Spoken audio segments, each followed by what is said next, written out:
ఈ మధ్య P4 అని చంద్రబాబు నాయుడు గారు ఒక మీటింగ్ కూడా పెట్టారు.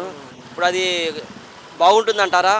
ఉన్నవాళ్ళు లేని వాళ్ళకి ఇవ్వటం అనేది ప్రభుత్వం ఏం చేస్తుందని కూడా వాళ్ళు అందరూ కూడా అంటున్నారు. ఈక్వల్గా ఉండాలని, అందరూ కూడా పేదోడు ధనికుడు అని కాకుండా అందరూ కూడా నార్మల్గా ఉండాలని చెప్పుకుంటున్నాను. పీ ఫోర్ నేను చూశాను, చాలా బాగుంది.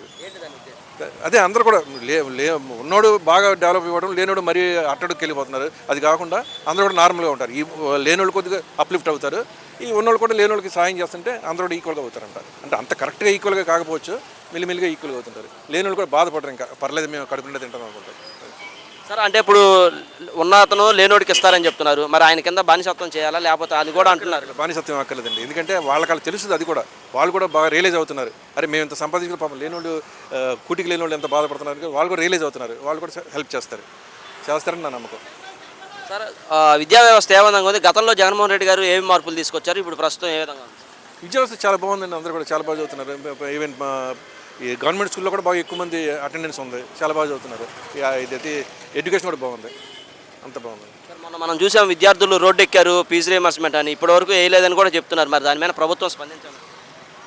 స్పందించాలి కానీ మరి ఎందుకు లేట్ తీసుకుంటారు, టైం తీసుకుంటారు. స్పందించాలి, కరెక్ట్ మీరు చెప్పినట్టు కొద్దిగా టైం తీసుకుంటారు.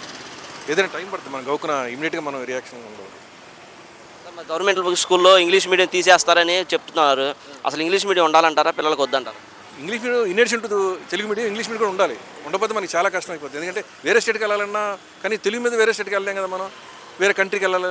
ఇప్పుడు మా పిల్లలు ఉన్నారు హైలీ ఎడ్యుకేటెడ్, అంతా అమెరికాలో వెళ్ళి సెటిల్ అయిపోయారు. అంతా వాళ్ళకి ఇంగ్లీష్ నేర్చుకున్నారు కాబట్టి అక్కడ వెళ్ళి మాట్లాడగలుగుతున్నారు. మా ఏమి రాని వాళ్ళు ఏం మాట్లాడతారు అక్కడికి వెళ్ళి? తెలుగు, ఈ తెలుగు ఒకటే మనకు వస్తే ఈవెన్ పక్క స్టేట్ ఒరిస్సా స్టేట్కి వెళ్ళి ఉండలేం, మనం బీహార్కి వెళ్ళి ఉండలేం.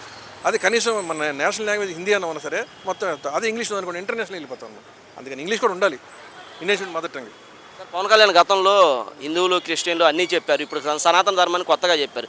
దాంతోపాటు హిందీ కూడా గతంలో వద్దన్నారు, ఇప్పుడు ఆయనే మళ్ళీ కావాలన్నారు. దీనికి కారణం ఏంటంటే హిందీ కావాలి కదండి, తెలుసుకున్నారు. ఆయన కూడా రియలైజ్ అయ్యారు హిందీ గతంలో వద్దన్నారు, అంత ఐడియా లేక. కానీ బట్ ఇప్పుడు హిందీ కూడా కావాలని చెప్తున్నారు. అదే నేను చెప్పాను కదా, వేరే స్టేట్కి వెళ్ళాలంటే కూడా మనకి Hindi compulsory, Hindi national language, common language in India. అందుకని హిందీ కూడా ఉండాలన్నమాట, in addition to mother tongue. వస్తాను.